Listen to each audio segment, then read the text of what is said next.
Selamat siang teman-teman semua, saya Randi Saputra dengan nomor induk mahasiswa 22018088693 yang berasal dari kelas LC64 Clinical Psychology.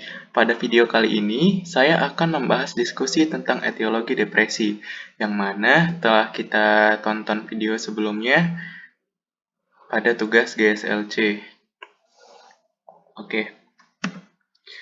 Nah, sebelumnya di video yang sudah ditonton pada video GSLC terdapat tugas di akhir video, yaitu untuk membaca kasus Mary yang berada pada textbook Abnormal Psychology dan disuruh memilih untuk menjelaskan menggunakan teori hopelessness theory atau back theory. Dan pada video ini saya memutuskan untuk menggunakan teori hopelessness theory.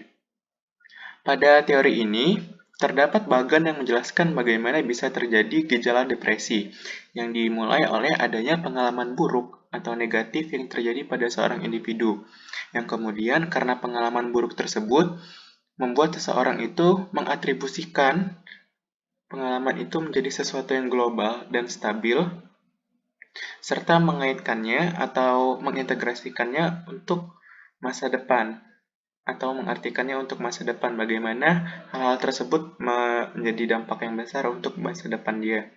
Lalu selanjutnya, ditambah juga oleh faktor kognitif lain, yaitu dengan self-esteem yang rendah, kemudian menghasilkan yang namanya hopelessness.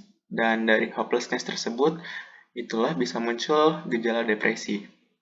Jika kita lihat pada kasus Mary, yang pertama terjadi pada dia adalah diberhentikan dari tempat kerjanya, yang mana hal tersebut menjadi sangat besar dampaknya pada finansial keluarga dia.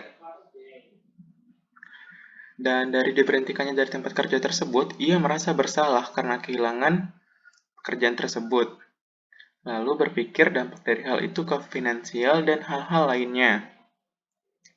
Dan kemudian ada faktor kognitif lain yang mempengaruhi Mary, yaitu self-esteem-nya yang rendah. Kenapa di sini saya bilang self-esteem Mary rendah? Karena dengan hilangnya pekerjaan dia yang sebelumnya, dia menjadi overthinking, berpikir hal-hal yang belum mungkin terjadi kepada keluarga dia.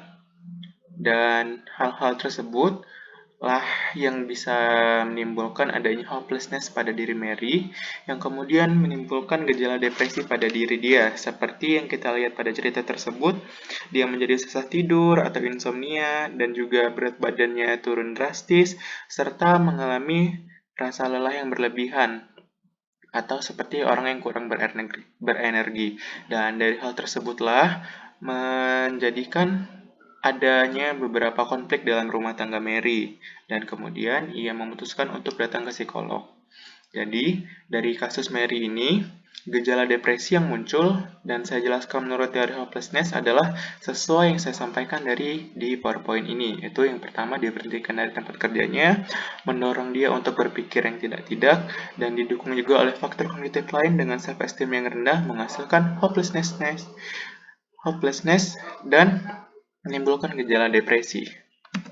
Sekian penjelasan dari saya, dan terima kasih sudah menonton video ini.